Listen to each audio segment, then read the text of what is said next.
Assalamualaikum warahmatullahi wabarakatuh. Waalaikumsalam warahmatullahi wabarakatuh. Alhamdulillahi rabbil alamin, alladzi unzila fihi al-Qur'an hudan lil muttaqin wa siratal mustaqim wa faddalahum bil fawzil azim. Ashhadu an la ilaha illallah wa ashhadu anna Muhammadar Rasulullah. Allahumma salli ala sayyidina Muhammad wa ala ali Muhammad alladzi dzil qalbil halim wa alihil mahbubin wa man tabi'a sunnatan ila yaumiddin. Amma ba'd. Faya ayyuhal hadirun, usi wa nafsi bitaqwallah wa ta'atihi faqad fazal muttaqun. Wa qala ta'ala fi ayatil ukhra, a'udzu billahi minasy syaithanir rajim. Ya ayyuhalladzina amanu taqullaha haqqa tuqatih wa la tamutunna illa wa antum muslimun. Wa qala ta'ala fi kitabihil karim, inna a'tainakal kautsar fasalli li rabbika wanhar inna syani aka huwal abtar. Jamaah salat sunnah Idul Adha rahimani wa rahimakumullah. Mari sama-sama kita bersyukur kepada Allah Subhanahu wa taala atas segala nikmat yang diberikan kepada kita semua, yaitu nikmat kesehatan, nikmat kesempatan, sehingga pada pagi hari ini kita bisa berkumpul untuk melaksanakan salah satu sunnah Rasulullah, yaitu salat sunnah hari raya Idul Adha. Kemudian salawat dan salam kita hadiahkan kepada baginda Rasulullah sallallahu alaihi wasallam yang senantiasa kita harapkan syafaatnya, pertolongannya di yaumil kiamah nanti. Mudah-mudahan kita yang berkumpul di halaman ini, Rasulullah mengakui kita sebagai umatnya dan mendapatkan pertolongan di yaumil kiamah nanti. Amin ya rabbal alamin. Jamaah salat sunnah Idul Adha yang dimuliakan oleh Allah Subhanahu wa taala, begitu tenggelam matahari sore kemarin, maka seluruh dunia di masjid ataupun di musalla gemaan takbir berkumandang. Itu menandakan bahwa hari ini adalah hari raya Idul Adha ataupun hari raya yang paling besar di dalam agama Islam. Allahu Akbar, Allahu Akbar, Allahu Akbar, walillahil hamda. Berbicara tentang hari raya Idul Adha, itu artinya kita diingatkan kepada sebuah sejarah Nabi yang sangat mulia, sejarah Nabi yang sangat agung, yaitu Nabi Ibrahim alaihi salam. Ibrahim alaihi salam disebut dengan Abul Anbiya. Abul Anbiya adalah bapak segala para nabi, bapak segala para rasul. Hampir 80% para nabi dan para rasul bersilsilah kepada Nabi Ibrahim alaihi salam, termasuk nabi kita Nabi Muhammad sallallahu alaihi wasallam. Nabi kita punya ayah yang bernama Abdullah. Abdullah punya ayah yang bernama Abdul Muttalib. Abdul Muttalib punya ayah yang bernama Hashim. Hashim punya ayah yang bernama Abdi Manaf. Abdi Manaf punya ayah yang bernama Qusay. Qusay punya ayah yang bernama Kilab. Kilab punya ayah yang bernama Murrah. Murrah punya ayah yang bernama Ka'ab. Ka'ab punya ayah yang bernama Lu'ay. Lu'ay punya ayah yang bernama Fihrin. Fihrin punya ayah yang bernama Malik. Malik punya ayah yang bernama Nador. Nador punya ayah yang bernama Kinanah. Kinanah punya ayah yang bernama Huzaimah. Huzaimah punya ayah yang bernama Mudrikah. Mudrikah punya ayah yang bernama Ilyas. Ilyas punya ayah yang bernama Mador. Mador punya ayah yang bernama Nizar. Nizar punya ayah yang bernama Ma'ad. Ma'ad punya ayah yang bernama Adanan. Adanan punya ayah yang bernama Addi. Addi punya ayah yang bernama Mukawim. Mukawim punya ayah yang bernama Nahur. Nahur punya ayah yang bernama Tairah. Tairah punya ayah yang bernama Ya'rubah. Ya'rubah punya ayah yang bernama Yasyub. Yasyub punya ayah yang bernama Nabit. Nabit punya ayah yang bernama Ismail alaihissalam. Ismail alaihissalam punya ayah yang bernama Nabi Ibrahim alaihissalam. Itu artinya Nabi Ibrahim alaihissalam adalah kakek buyut daripada Nabi kita Nabi Muhammad sallallahu alaihi wasallam. Allahu akbar, Allahu akbar, Allahu akbar, walillahil hamda. Kalaulah Nabi kita Nabi Muhammad yang paling mulia di permukaan bumi, lalu sanadnya bersambung kepada Nabi Ibrahim, itu artinya Nabi Ibrahim adalah Nabi yang termasuk yang sangat mulia, Nabi yang sangat agung. Bahkan di dalam Al-Quran, dalam surah An-Nisa ayat yang ke-125, wattakhadhallahu Ibrahima khalila.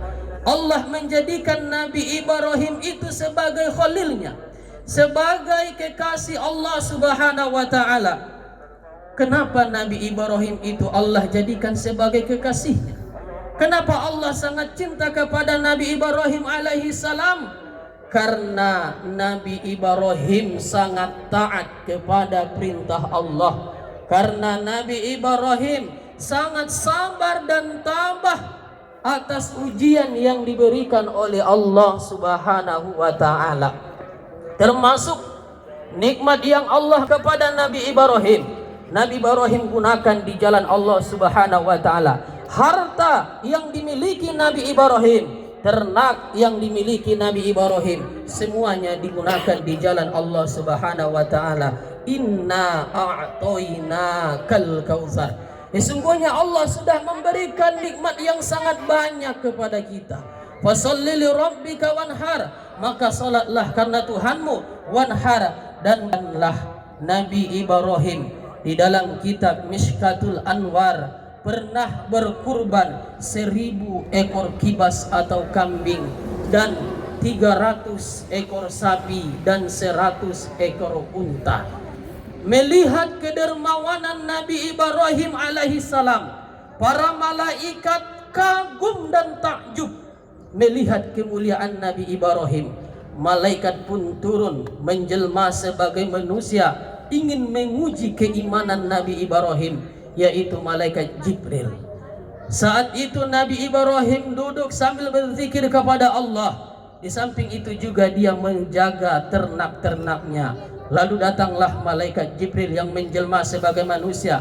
Wahai Nabi Allah, wahai Nabi Ibrahim, siapakah yang memiliki ternak-ternak yang sebanyak ini?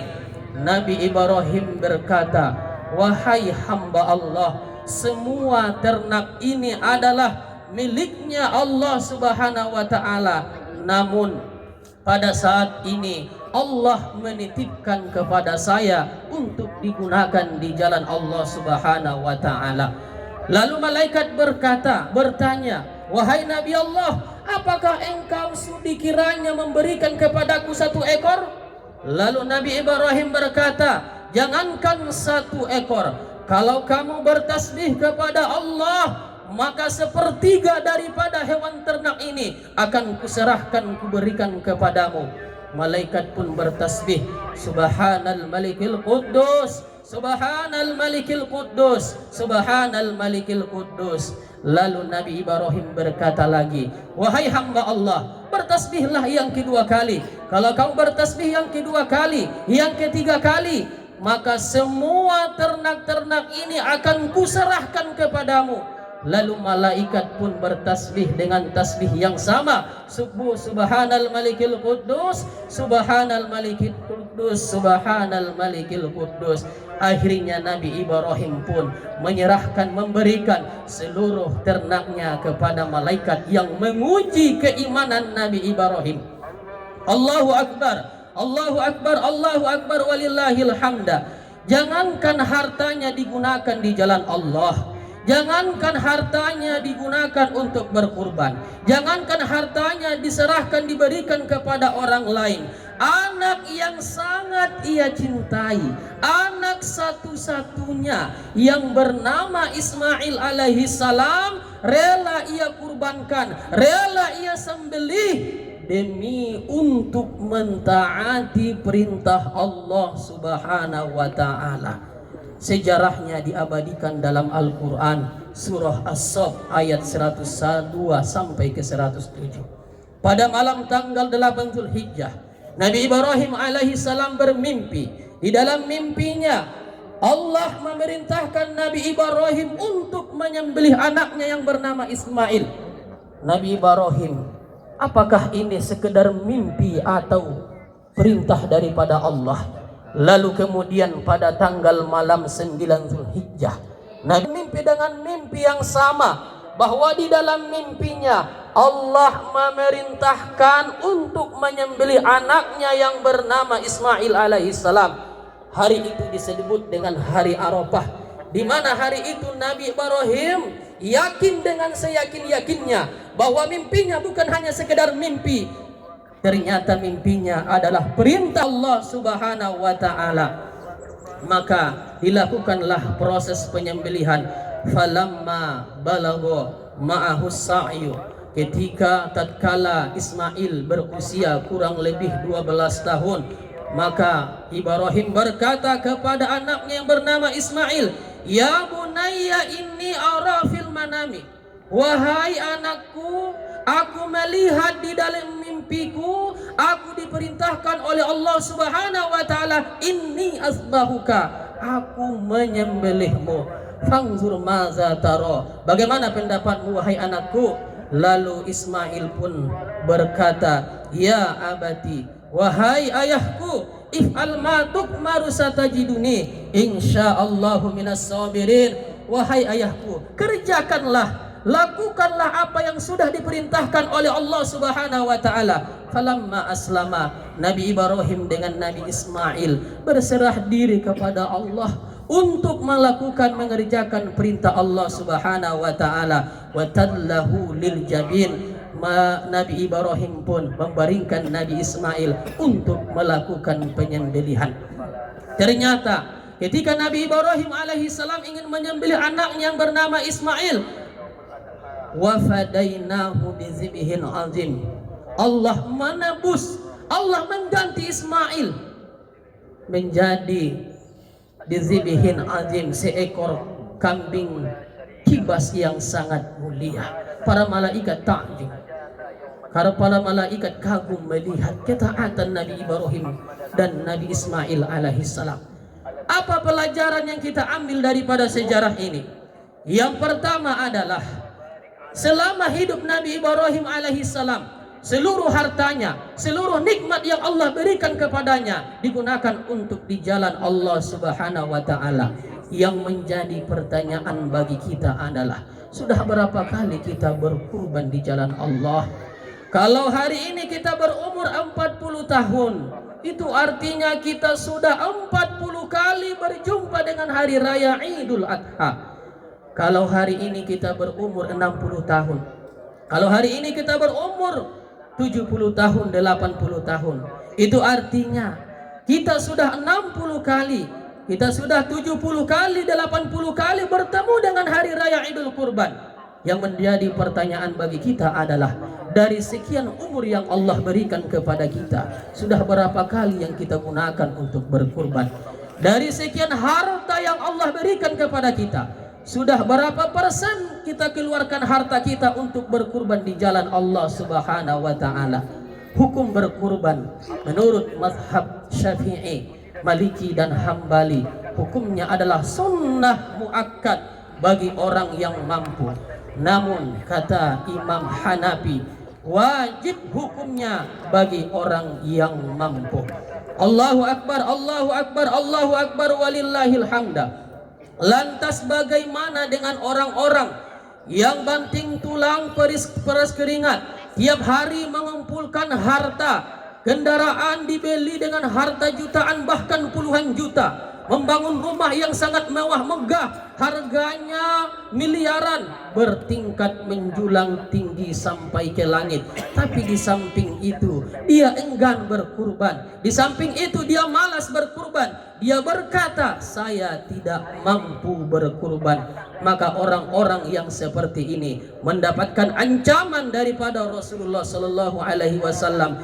An Abi Hurairah anna Rasulullah sallallahu alaihi wasallam qala, man kana lahu sa'ah, siapa yang sanggup untuk berkurban, siapa yang sanggup untuk menyembelih kurban, walam yadhi, lalu ia tidak mau berkurban, lalu ia tidak mau menyembelih kurban, fala yaqrabanna musallana, janganlah mereka mendekati tempat sholat kami.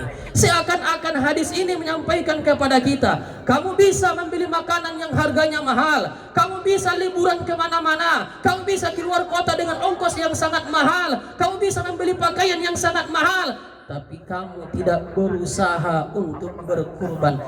Tapi kamu berkata, aku tidak mampu untuk berkurban.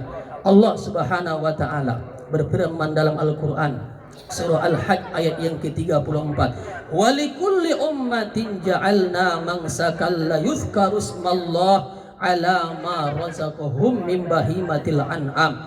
Setiap umat Allah syariatkan untuk menyembelih kurban supaya mereka menyebut nama Allah Subhanahu wa taala atas rizki yang sudah diberikan oleh Allah min bahimatil an'am, berupa ternak.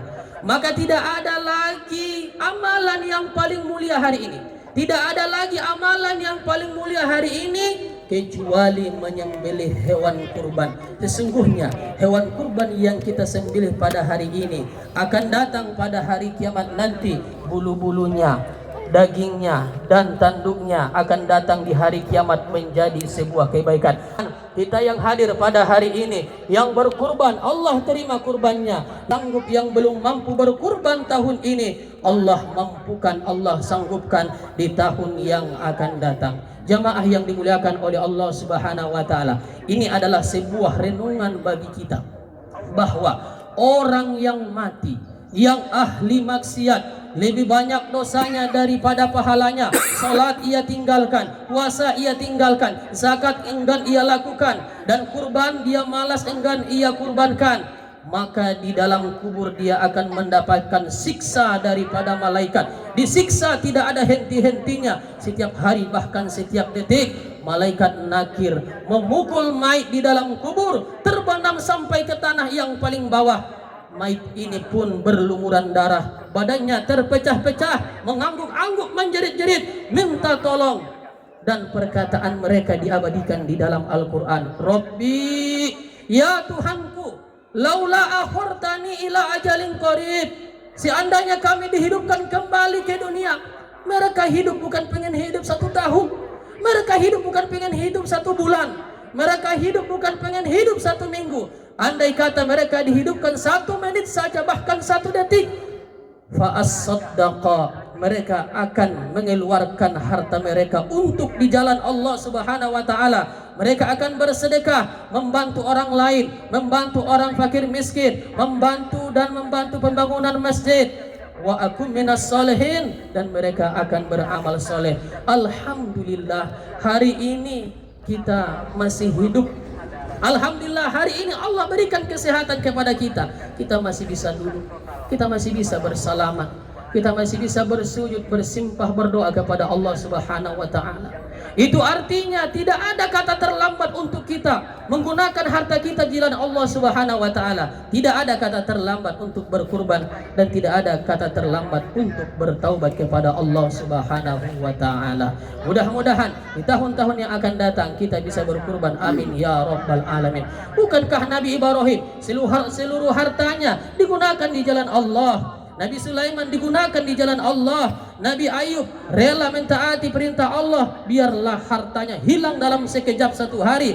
Nabi Muhammad yang memiliki harta kekayaan yang sangat luar biasa, tapi ternyata 1% pun tidak ada yang diwarisi kepada anak cucunya. Apa yang diwarisi oleh Nabi Muhammad kepada anak cucunya, kepada keluarganya? yaitu iman dan ilmu dan iman.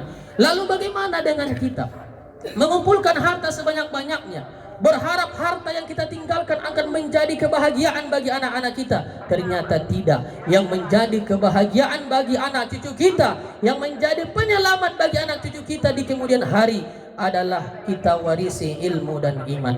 Yang terakhir adalah yang kita ambil pelajaran daripada Nabi Ibrahim alaihi salam, bahwa Nabi Ibrahim sangat tabah dan sabar menghadapi ujian dan cobaan daripada Allah Subhanahu wa taala. Nabi Ibrahim diuji dengan ayahnya yang bernama Azar, yang menyembah patung berhala, melakukan kemusyrikan. Lalu Nabi Ibrahim berkata, "Ya abati inni akhafu ayyamassaka azabun minar rahman." Wahai ayahku, aku takut engkau diajab oleh Allah Subhanahu wa taala, fatakunu lisyaitani waliya, dan engkau menjadi kawannya setan. Apa kata ayahnya? Wahai Nabi Ibrahim, apakah engkau benci terhadap sesembahanku? Apakah engkau benci terhadap patung-patung yang aku sembah? La illam tantahi, kalau kamu tidak berhenti untuk menceramahiku, kalau kamu tidak berhenti untuk mengajakku, la arjumannaka, kamu akan kulempar dengan batu. Wahjurni maliya, dan tinggalkan aku selama-lama. Itulah yang dihadapi Nabi Ibrahim, mengajak ayahnya kepada jalan kebenaran. Kemudian Nabi Ibrahim diuji dengan raja yang sangat perkasa, yang sangat kejam, Raja Namrud. Nabi Ibrahim menghancurkan patung-patung Raja Namrud. Lalu Raja Namrud pun marah semarah-marahnya. Ibrahim pun dibakar dalam keadaan hidup-hidup. Api yang menyala-nyala, api yang membara-bara, ternyata tidak bisa membakar Nabi Ibrahim alaihissalam, karena Allah berkata, "Ya nar, wahai api, kuni bardau wa salama ala Ibrahim." Dinginlah engkau dan selamatlah Nabi Ibrahim alaihissalam. Nabi Ibrahim pun keluar daripada bara api tanpa ada lecet sedikit pun, tanpa ada kepanasan sedikit pun, tanpa ada terbakar sedikit pun. Akan tetapi Nabi Ibrahim kedinginan di saat selesai pembakaran. Kemudian Nabi Ibrahim diuji bertahun-tahun, bahkan puluhan tahun tidak memiliki anak. Doanya dipanjatkan setiap hari, Rabbi habali minas salihin, ya Allah berikanlah aku anak yang soleh. Tapi doa itu Allah jawab di usianya 86 tahun. Allah berfirman, fabasyarnahu bigulamin halim. Allah memberikan kabar gembira, Allah memberikan seorang anak yang baik. Yang kita ambil pelajaran dari ujian Nabi Ibrahim alaihissalam, sudah berapakah ujian yang kita hadapi? Apakah ujian yang kita hadapi sama seperti Nabi Ibrahim? Apakah kita pernah diperintahkan untuk menyembelih anak kita sendiri? Tidak. Apakah kita pernah dibakar oleh orang lain? Tidak. Apakah kita pernah menghadapi raja yang sangat kejam? Tidak.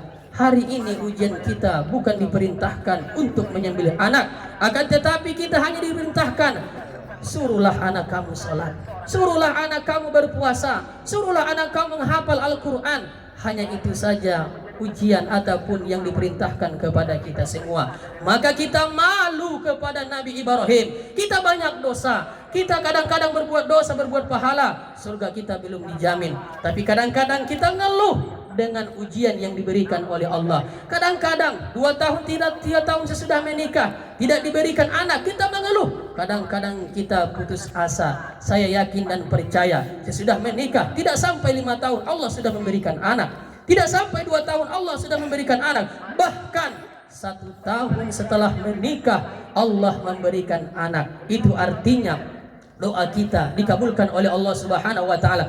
Bagaimana dengan Nabi Ibrahim? Puluhan tahun doanya tidak dikabulkan. Ini menjadi pelajaran bagi kita. Berbanyak berdoa, tidak pernah putus asa, dan sabar dan tabah menghadapi ujian, tidak pernah putus asa. Ingatlah sejarah Nabi Ibrahim, ujian yang diberikan oleh Allah kepada Nabi Ibrahim.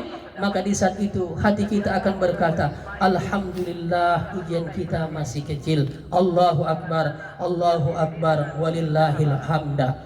Inna Allaha wa malaikatahu yusalluna 'alan nabi ya ayyuhalladzina amanu sallu 'alaihi wa sallimu taslima.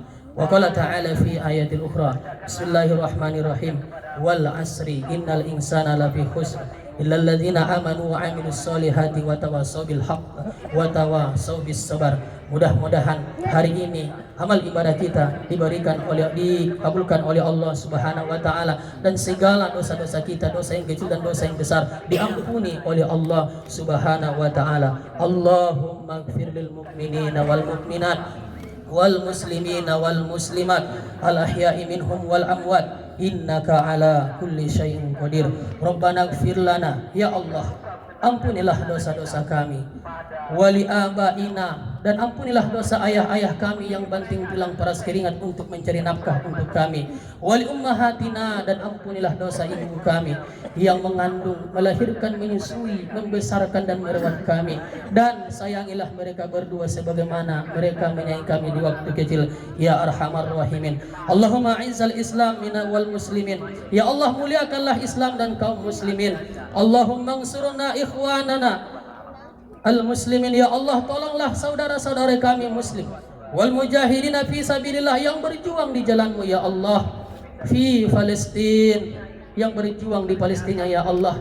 Mereka kadang-kadang kehausan ya Allah, mereka kadang-kadang kelaparan ya Allah. Hilangkanlah rasa haus daripada dahaga mereka, hilangkanlah rasa lapar daripada perut mereka. Tolonglah mereka, lindungilah mereka, dan berikanlah kebahagiaan bagi mereka. Amin ya rabbal alamin. Rabbana atina fid dunya hasanah wa fil akhirati hasanah wa qina azabannar. Walhamdulillahi rabbil alamin. Assalamualaikum warahmatullahi wabarakatuh.